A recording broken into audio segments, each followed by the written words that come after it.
A fully loaded semi-truck, 80,000 pounds of steel, cargo, and momentum, descending a Colorado mountain pass at 55 miles per hour. The driver presses the brake pedal. Nothing happens. He presses harder. Still nothing. In the next 12 seconds, that truck will either find a runaway ramp or it won't stop at all. This isn't a hypothetical. Brake failure on heavy trucks kills hundreds of people every year across America. And here's what almost nobody talks about. The air brake system on a modern semi-truck is specifically engineered so that losing air pressure makes the brakes lock on, not release. It is a failsafe built into the physics of the system itself. So why do air brakes fail at all?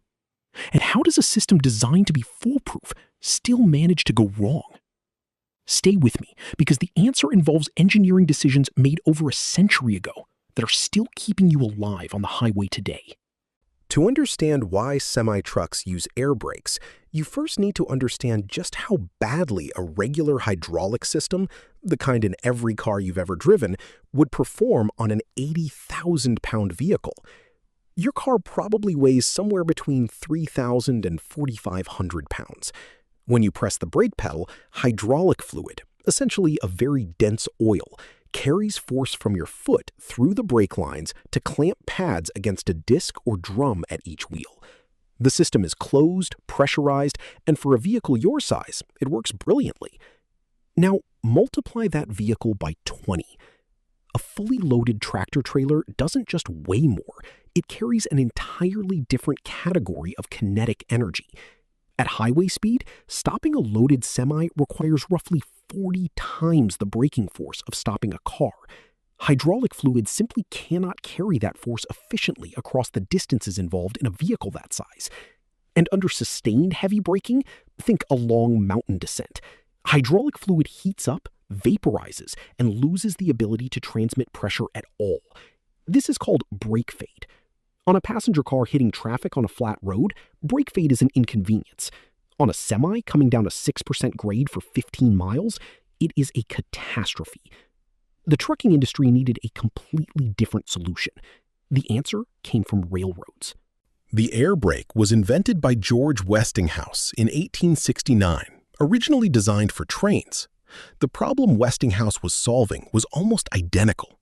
How do you reliably stop a vehicle that weighs hundreds of thousands of pounds across a distributed system of connected cars using a single driver input? His breakthrough was using compressed air as the force carrier instead of mechanical linkage or hydraulic fluid. Air is compressible, which means it can be stored under pressure and released in precise amounts. It doesn't boil, it doesn't freeze in a brake line. And critically, Westinghouse designed his system so that air pressure held the brakes off, not on. Remove the air, and the brakes automatically engage. This one decision fundamentally changed transportation safety forever. When trucks became heavy enough to need real braking power in the early 20th century, engineers adapted Westinghouse's rail system for road vehicles.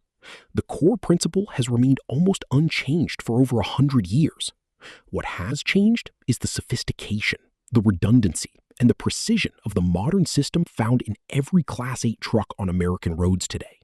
Let's walk through the system, from the engine to the wheels, because most explanations stop halfway through and miss the most important parts. It starts with the air compressor, bolted directly to the truck's engine and driven by a belt off the crankshaft. As long as that engine is running, the compressor is generating compressed air and pushing it into storage tanks. A fully charged system sits between 100 and 130 psi. Below 60 psi, a warning buzzer sounds in the cab. Below 45 psi, a system called the spring brake activates automatically, but we'll get to that. Before the compressed air reaches the storage tanks, it passes through the air dryer. This is a component most people have never heard of, but it does critical work. Air drawn from the atmosphere contains moisture.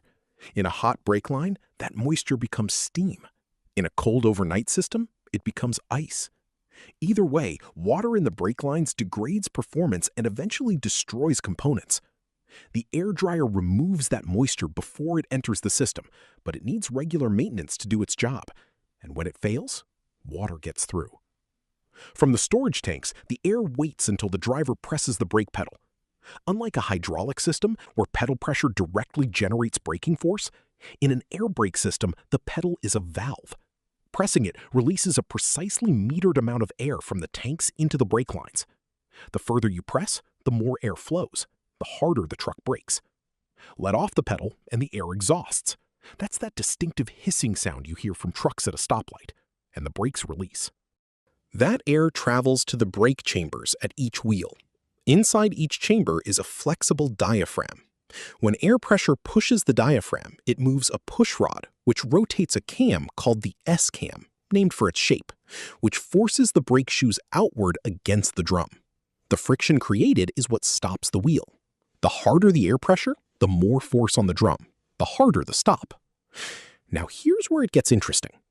On the rear axles of every American truck, there's a second mechanism inside those brake chambers called the spring brake.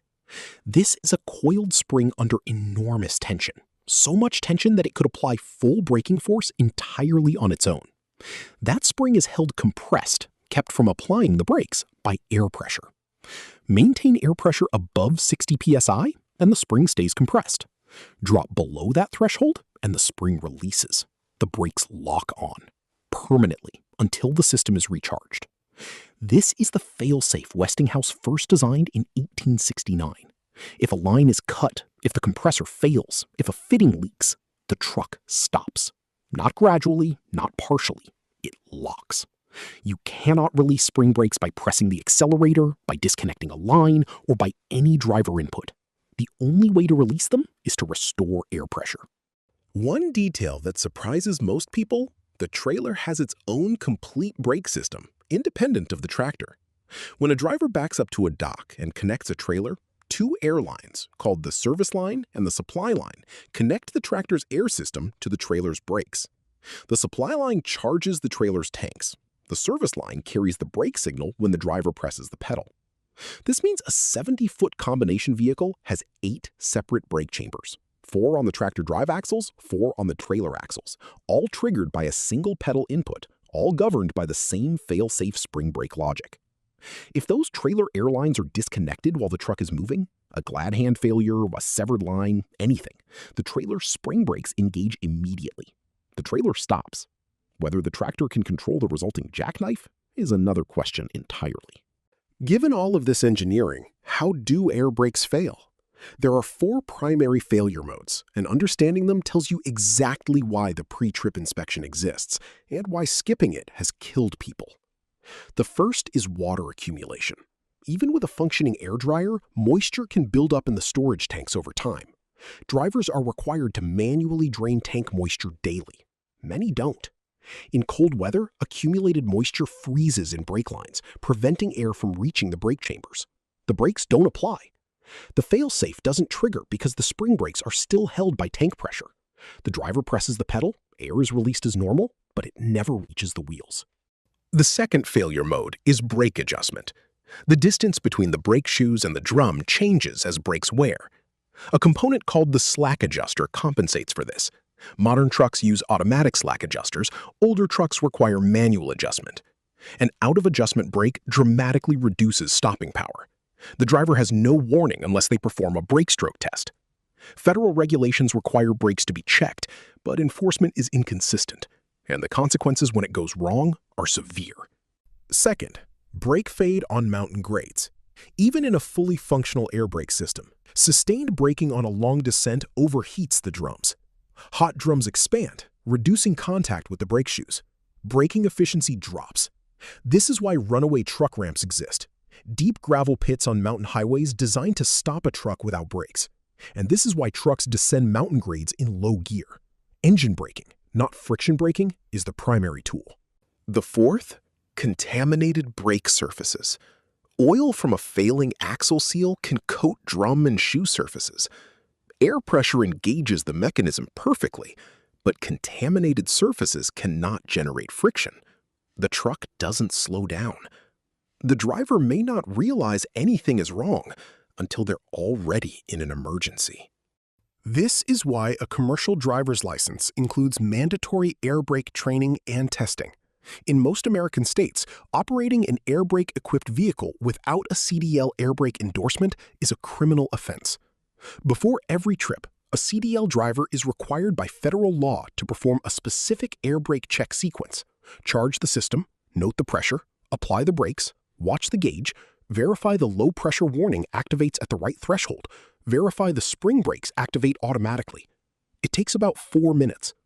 When it's skipped, when a driver pulls out of a lot at 5 a.m. running late without doing the check, the consequences of any pre-existing fault fall entirely on whoever is in the road ahead of them. The air brake system is one of the most sophisticated safety mechanisms ever built into a road vehicle. It is, in most conditions, far more reliable than the hydraulic system in your car, but it requires maintenance, daily checks, and a driver who understands what they're operating. That hissing sound the next time a truck stops beside you at a light, that's the sound of a century of engineering working exactly as it should. If that changed how you think about the trucks you share the road with every day, subscribe to Cab Life. Every week we go inside the rigs, the systems, and the industry that keeps America moving. Thanks for watching.